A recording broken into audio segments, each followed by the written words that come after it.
Hello, this is Horror Studio One, and this is my unedited podcast. Hello, guys, this is your host, Horror Studio One, and here we are with our unedited podcast. So, for those of you guys who don't know, I am Asian. Now you know. Wait, let's test the mic. Yeah, there we go. Sorry, guys. So, yes, I am Asian. And for those of you guys who don't know, we are having what's known as the Chinese New Year at the moment. Now, for those of you guys who don't know what Chinese New Year is, if you guys are living in the States, you guys don't have a lot of Asian friends. Basically, it's a year, it's like New Year's, but for Chinese people. Yes, we do it differently. And yes, the time of New Year's is different every single year. Basically, when you guys see those guys on the street and they have red clothing on, they got that like line thing going on and making a lot of noise. That's actually the celebrating of the Chinese New Year. Now, this year's Chinese New Year has just happened. I think it was February 5th or the February 6th. I don't know. It was just these past 2 days that has been Chinese New Year. Now, the interesting thing about Chinese New Year is that because I grew up in Canada, bro. So for me, it's not as big of a deal. For my parents, it's pretty big, but we still go to, basically the idea is that we go to a relative's house, we get red pocket monies, we go and we basically say like fortunate things to each other, like, oh, I hope you have a great new year. And it's a thing where like kids will do that to their elders as a sign of respect, and the elders will give them back pocket money as a sign of favoring them or whatnot, you know.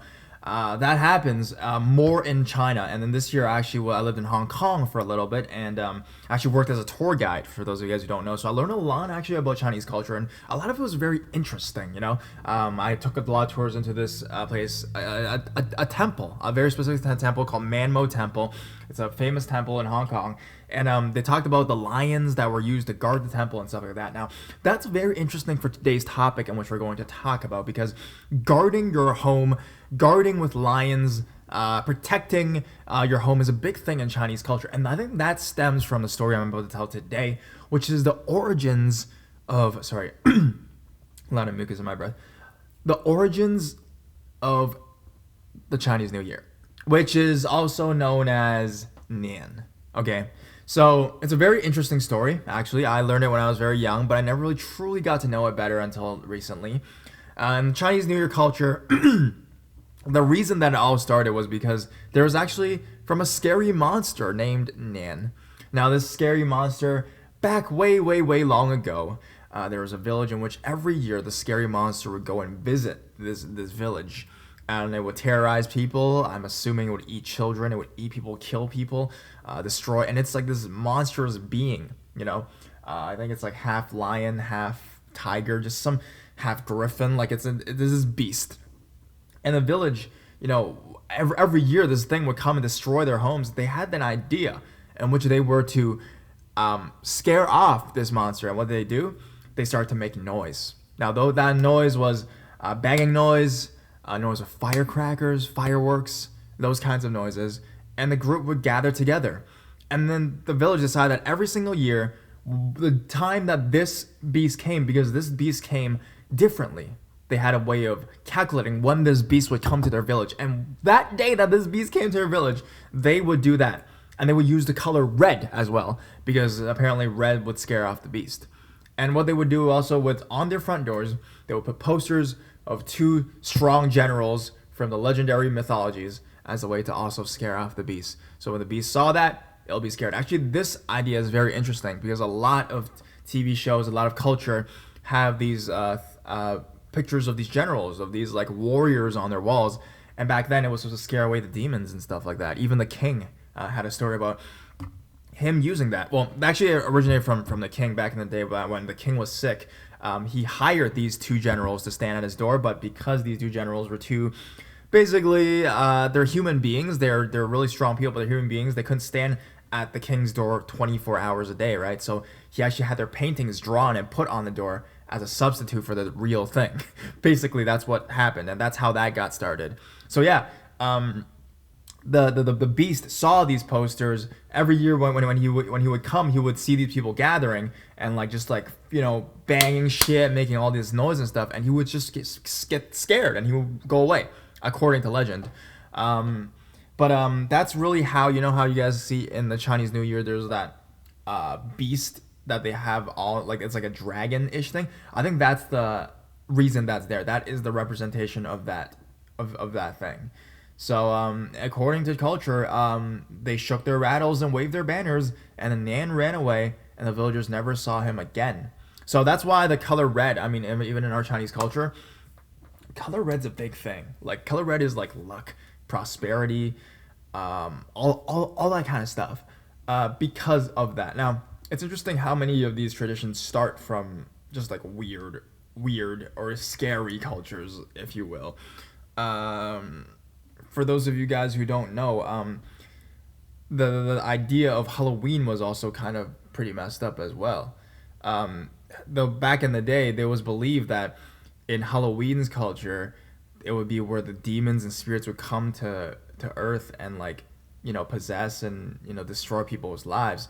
And the way that people got over that was to pretend to be one of the demons. So they all put on crazy ass masks, scary masks. If you guys go search Halloween's like the initial idea of it, and you see those fucking costumes that they used to wear for Halloween, like the real ones, not the shit ones we have now from Walmart, like the real ones, it was like a pig's head, a cow's head. It just looked fucking terrifying, dog.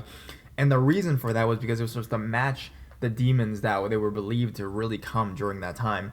And then it would just be like to blend in, like how Walking Dead, they're like, all right, you gotta be a zombie, there's a bunch of zombie apocalypse, you gotta be a zombie, you gotta pretend to be a zombie. Like that is essentially what that was in reality. So yeah, that was that. But it's also very interesting as well because let's go back to Chinese culture since we're talking about Chinese culture. In Chinese culture, the opposite of New Year's is when the ghost world opens, which is around it's around like it's both July and August, around that time. It's believed that that's the time when the spirit world is open, where all the ghosts will come from the supernatural world and come to reality on our earth and go around and cause mischief. And thus during those days, those 2 months specifically, people are like, yo, don't go out at night that much. Like they really believe this stuff. And a lot of older people, they'll burn incense like on the street in their homes.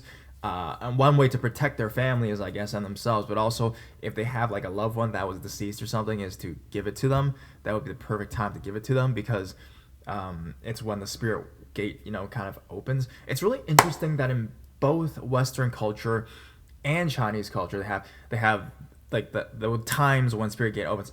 Granted, the times are like 1 month or 2 months apart. Like for Chinese culture, it's like in the summertime, and then Halloween is like the end of October, right? But it's like very interesting if you really believe or think about it, like using a logical way of looking at this whole thing. Could this be real? Like a lot of people are like, just supernatural, it's just suspicion. But this shit, like there was a time when this shit was real. Like there was a time, like I was reading an article the other day, like there was a time when Christopher Columbus was like talking about mermaids and shit, and that was like a documented fact.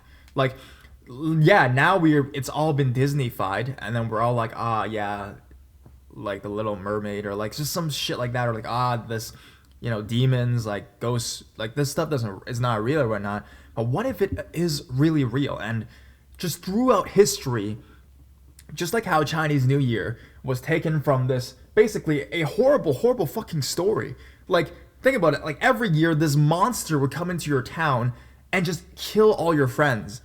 It's like fucking Friday the 13th. It's like Creepers Jeepers, dog. It is Creepers Jeepers for Chinese people. And then that has become like if through marketing or something, just how like Christmas, like Santa Claus was taken from Saint Nick to like this fat jolly guy by Coca-Cola. It's like exactly the same idea. Now it's like this, it's on TV. Now people are like singing on TV, like even in Chinese culture, it's been so pop cultured.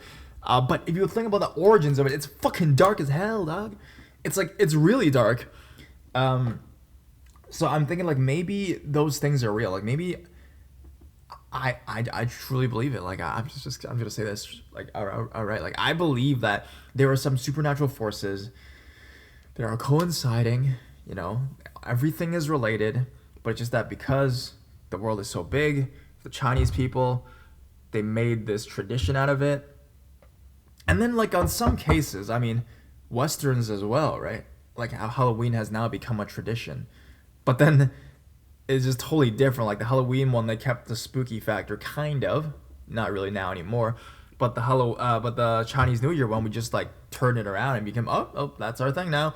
It's gonna become our fucking new year, and there's gonna be, we're gonna make a year of the dragon, year of the dog. It's a year of the pig, by the way, this year. So, pigs. We're all pigs now. That's cool. But yeah, it's just really interesting, like, to look at the myth behind all this, like the history behind everything. Like I always like to do that. If you guys have any of your own traditions that you guys think have a dark past, put in the comments below. Go, and if are interested, go look up Chinese New Year. Go look up Halloween. Like the photos are terrifying. Like that shit is crazy. And know more about this world and don't be a sheep. Like I always feel like looking behind why that's happening is one thing that I really like to do, and that's why I have this YouTube channel. Like, to be honest, like I like to look at the things behind the reality or the current status quo or some shit like that. You know what I mean? All right, guys, I'll talk to you soon. Yeah. Any more topics you guys want me to do? Put in the comments below. I'll talk to you guys. Bye. Man, I just woke up. Sorry. Bye.